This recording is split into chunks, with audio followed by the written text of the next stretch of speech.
And some people I saw when I was outside having a cigarette, I saw these two come in. All right.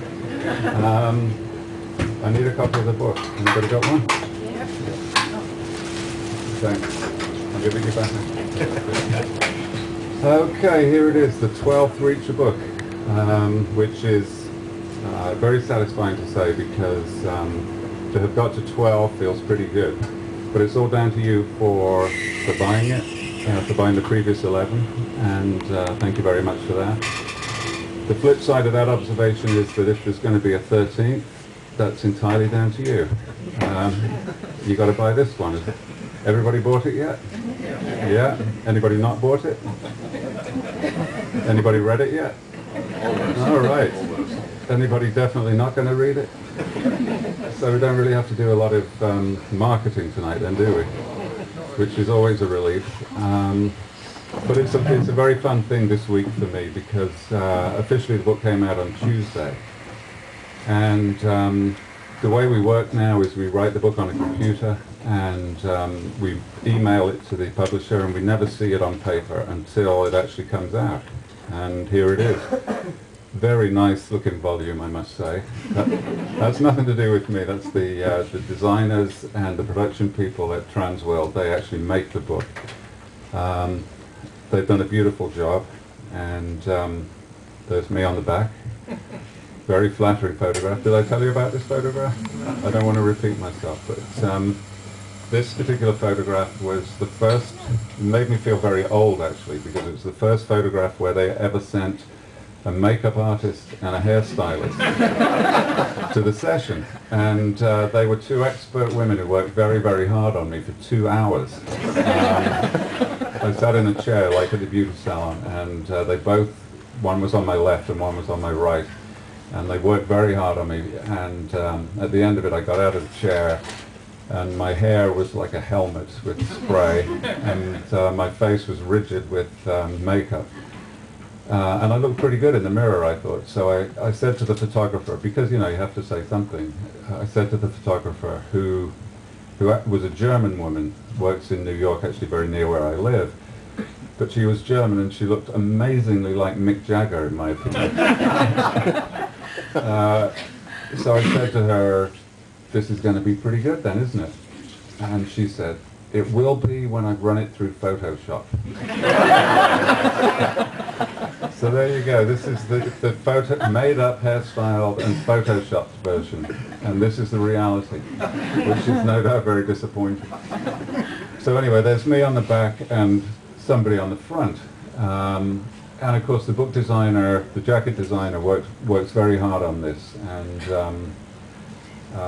I have what they call cover approval, which means that they consult me about what I think of it. And usually I'm very happy to say whatever, you know, because that's their job. And I'm a big believer in, if you've got a specialist expert working on something, you should just let them do their job rather than interfere, because, you know, I don't really know very much about it. And they are experts in it. So I usually say, yeah, whatever you want. But last year, I don't know if you remember the jacket for Bad Luck and Trouble. I thought that was such a fabulous jacket last year that I wanted to try and get this one just as good. So there was a bit of back and forth about it, and issues of the original townscape had a little bit of clutter with like road signs and parked vehicles. So I said we should take those out, make them look a bit lonelier, and you know, we should make the mountains a particular shape. And they ended up going to all kinds of trouble. These mountains here on the, what is that, on the left, those are actually different mountains from these. These mountains are somebody's holiday snap of New Zealand. The mountains on the other side are library pictures of the Rockies in America. So it's it's stitched together, but in a way that I thought came out very well. And of course this character here is presumably, we assume, Jack Reacher. And we assume that he is, what, walking into trouble. Does he know that he's walking into trouble yet? Is this while he's still unsuspecting? Or does he know there's something bad lying ahead but he's going anyway? You know, that's supposed to be the suggestion of the jacket. And so it's got me on the back and him on the front. And of course, one of the questions that I always get is, am I Reacher? Or how much of me is Reacher, or how much of Reacher is me? And the answer to that is, it's hard to say. A little bit. We overlap a little bit, but not completely. But one thing is for certain, that whatever is on my mind when I sit down to write the book, Reacher is going to have to deal with. And so in this book, what was on my mind was principally two things. One was the Iraq War, and the other thing was the crazy evangelical Christians in America. So Reacher has had to deal with both of those issues. The Christians thing, has anybody had experience of these evangelical Christians in the States?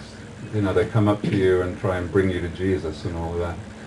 And you've got basically two choices at that point: either walk away or hit them. And I tend to alternate my responses, purely to see if they'll turn the other cheek, because that's what they're supposed to do. Usually they don't. And that was what kind of got me into thinking about it, because I was driving around one day. It was shortly after Hurricane Katrina destroyed New Orleans. And to me, that was a fairly predictable weather event.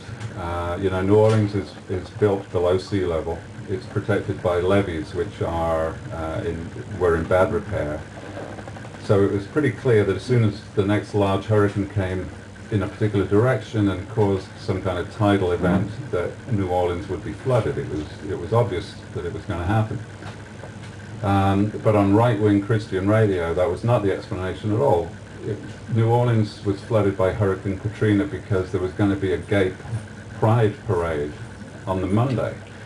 And so, because apparently God does not approve of gay pride parades, he sent Hurricane Katrina, which clearly implies that the weather is controlled by God.